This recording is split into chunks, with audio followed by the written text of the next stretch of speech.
This is TWiT. Roca, R-O-C-A, as in almond, stands for Return of Coppersmiths Attack. And then return, R-O-C-A, Return of Coppersmiths Attack, a practical factorization of widely used RSA. So, okay, Don Coppersmith is a well-known cryptographer with a long resume of cryptographic accomplishments to his name. He developed one of the many improvements of factorization, of factoring, which of course is a concern everybody has, because we rely on the intractability of performing a prime factorization of two very large primes after being multiplied. You know, we're relying on the fact that it is computationally infeasible to demultiply them, to factor them, to break them back apart after the two large primes have been multiplied. So it turns out that we're often talking about the importance of that problem, the how crucial it is. And in fact, the worry of quantum computing is that there will be a way to apply the power of quantum computing to this problem, which is why cryptographers and academics are already talking about a next generation of crypto that will be quantum proof, because the worry is factorization may no longer be quantum proof once quantum computers develop enough strength. So I'm sure in the future we'll be talking about lattice-based cryptography, which is already known to be quantum proof. Okay, so one of the things that we also often talk about is the distinction between theory and practice. That is, it's important that you put into practice properly what the academics have figured out in theory, because, of course, implementation is where the rubber hits the road, and that's what actually matters. What these guys uncovered was a doozy of a mistake, which exists in the embedded cryptographic library used by Infineon's products. Okay, now, I mean, Infineon is everywhere. They're one of the major embedded crypto people. Their stuff is in the trusted platform modules, the TPM, especially version 1.2, which is the one that's around that most of us have in all of our machines today. That's a very big deal. I didn't realize that. Oh. Yes, and BitLocker uses TPM for its key. And it turns out that if you have BitLocker running on a machine with TPM 1.2, it almost certainly has Infineon in it, and the public key it would have generated can be factored. Wow, so that's really bad news. It's really bad news. These guys scanned the internet. They found thousands of public keys that can be factored. They looked through GitHub and found a ton of public keys on GitHub that were being used to protect things but were not providing protection. So the problem is huge. This impacts one flavor of Yubico, and Yubico responded instantly. They knew about this a while ago. They've been safe, I think, since July. The researchers discovered the problem in January of this year, right? So 10 months ago. They informed Infineon in February and negotiated an 8-month silent period, knowing that they'd be presenting this at the ACM CCS meeting at the end of October. It's October 30th through the beginning of November, the first few days of November. So Infineon's had time. Word's gotten out quietly to those people who are being affected. And so there's been time for remediation. Yubico, if anyone is a Yubico customer and concerned, they've got Yubico immediately put up a page to help identify which of their products might be affected. Most of them aren't. I think it's the YubiKey 4 when you use it to synthesize the public key. That's what I thought. Okay, good. Because that is a feature of the Yubico 4. You can generate private keys and keep your PGP key on there. But if you and I never did that because I don't. For one thing, you can't put it anywhere else. It's on the key. Right. Okay. Good. All right. So it's only in the case that you do that. So it's a relatively small attack surface in that case. But they also found a ton of insecure PGP keys. So really. So I mean, oh yeah. I mean Infineon is just everywhere. Yeah, see, I generate mine in software, so yes, and so you're okay. Yeah. Yes. So, this got introduced in 2012. So for the last 5 years, this has been a problem. Okay, so let's take a look at what this means. First of all, I think it's a mixed blessing. It's good news, unfortunately, for both people with keys and bad guys who want to attack them, that any public key can be almost instantly, like as in a millisecond, so effectively instantly tested for as a candidate for easy factorability. And there are online websites, there are online and offline tools. Everything is open source, MIT licensed, so it can be the code that has been produced can be put into other tools or products, and so there are a lot of resources to allow people to check their own public keys to see, yay or nay, whether that key would be vulnerable to this essentially factorability short circuit. So, okay, so to give us some context here, the worst cases for the factorization of a 1024 or 2048-bit keys would be less than 3 CPU months for the 1024-bit or 100 CPU years for the 2048-bit. Okay, so first of all, that's interesting. So, and this is another important lesson for us, is that doubling the bit length of RSA didn't double the difficulty. It went from, what was it? That would be 400 times harder. 3 CPU months, which is to say 1/4 of a CPU year, compared to 100 CPU years. So 400 times harder to factor a 2048-bit key. Now that's on a single core recent CPU. So nothing GPU, nothing fancy, no hardware assistance, just a standard CPU, just to give us some sense for that. But that's the worst case. The expected time is half that because you're doing a bunch of guessing and you may just get lucky. So generally about half of that is what's expected. However, this factorization problem can be performed in parallel across multiple CPUs, allowing for practical factorization in hours or days. So, okay, now, and I should say, this is the if your key is weak, that is, if this test reveals that you have a weak key, this is how quick it can be done. It should be vastly harder. A properly generated 2048-bit RSA public key should require several quadrillion years.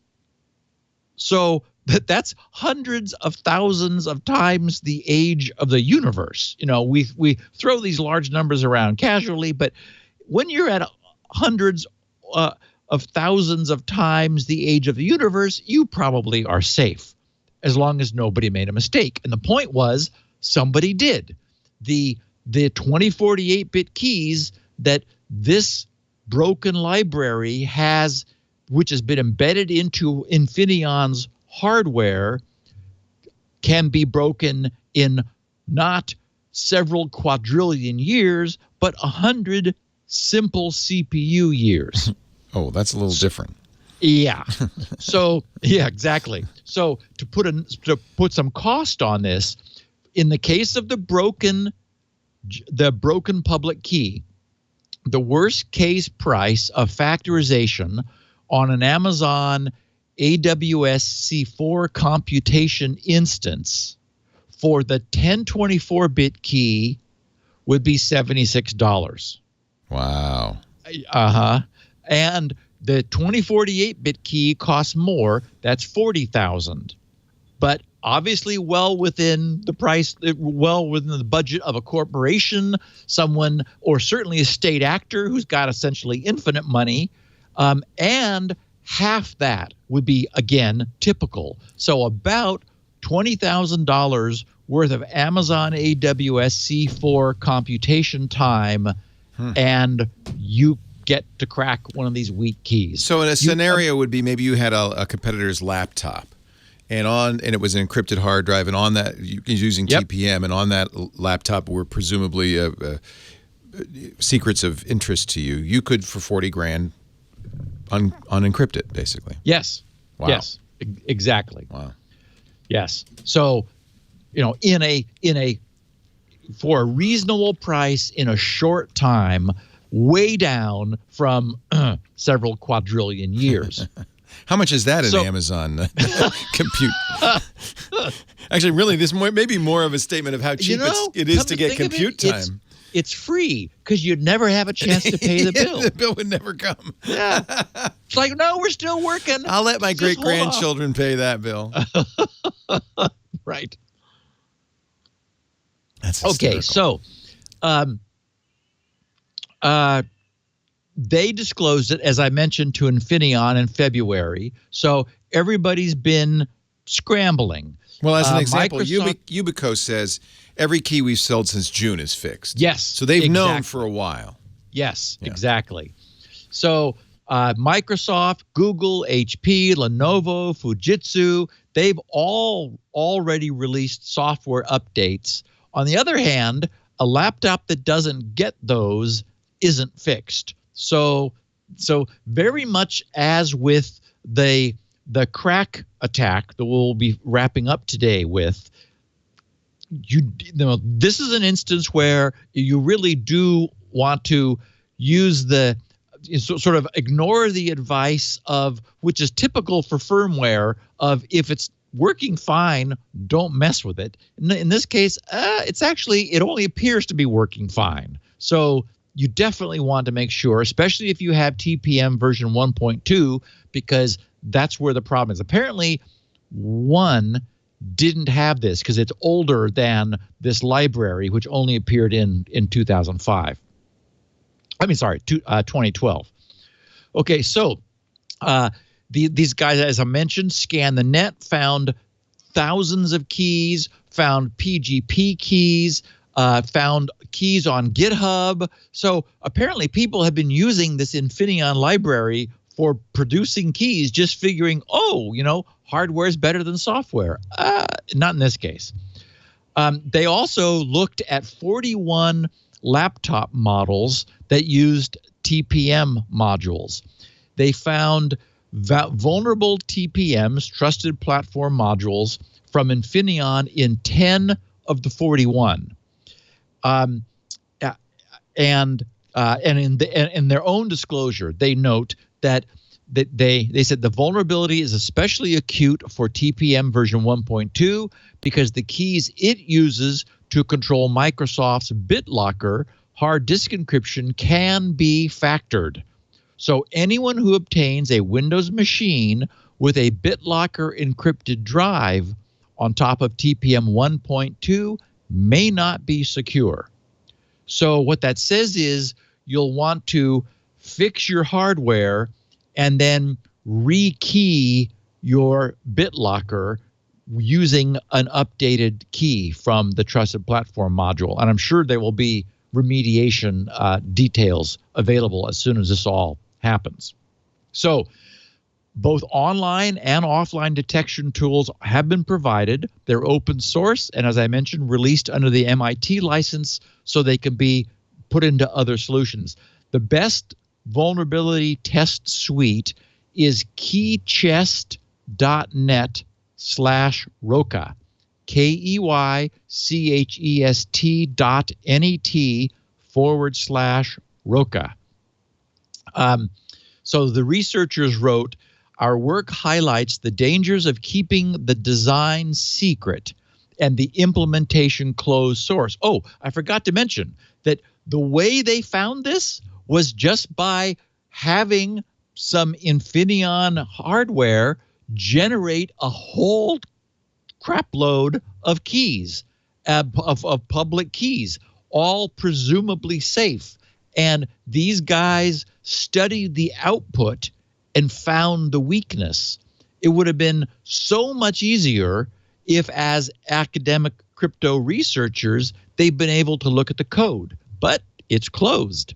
And so they had to go through the extra work of essentially looking at the output and reverse engineering, discovering and reverse engineering the problem from the result.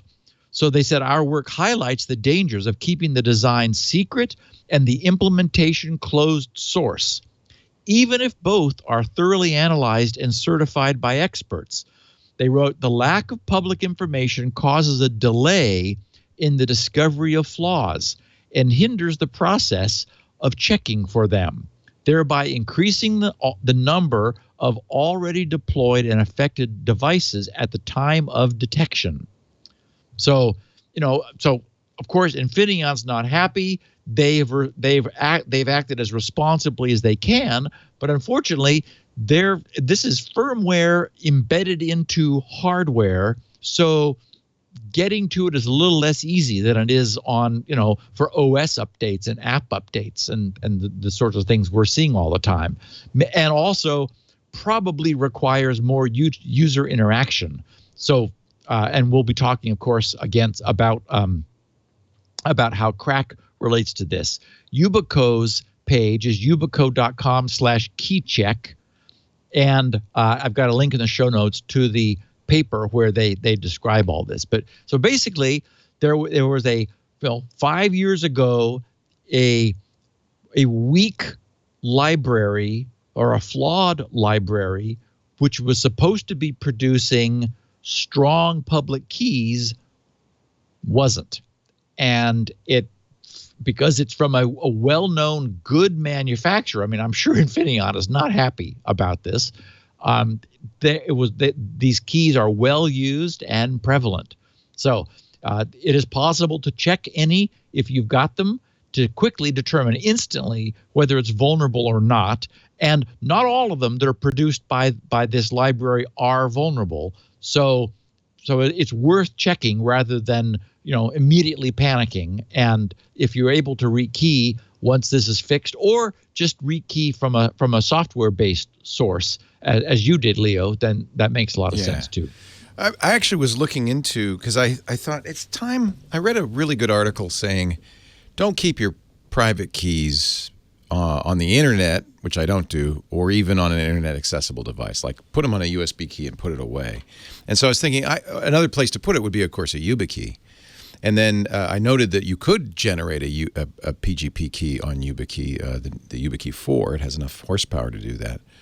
But then you can't put it anywhere else. And if you lose that one, you're out of luck. So what I decided to do is, yes, generate a new key, put it on the YubiKey, but generate it in software using GPG, and then put it on the YubiKey and put it on a separate USB key in a drawer somewhere so that the private key isn't publicly available. That's a little less convenient, but if it's on the YubiKey... I think you mean so that the public key is not publicly available. No, the public key has to be publicly available or it wouldn't be very useful. The private key is the one you use to authenticate the public key.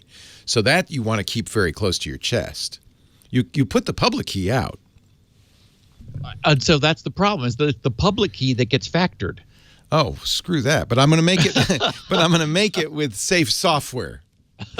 Correct. Right. Of course. Yes. The public key is the weak link. Right. The private key wouldn't be because nobody has it. And that's why it's private. Right. Exactly. Yeah. Yeah. But no, I want to keep my private key private, not because of Roca. But you're right. I will. But I checked immediately. Went to that Roca tester, which, by the way, is down right now. The one that you. Well, it's probably just submerged. Yeah, they say probably. They say KeyChest is upgrading our system, which means it got clobbered. But when I heard about this yesterday, I ran all my keys through it, and all of them passed because they were all software generated. Yes. Yeah. Good.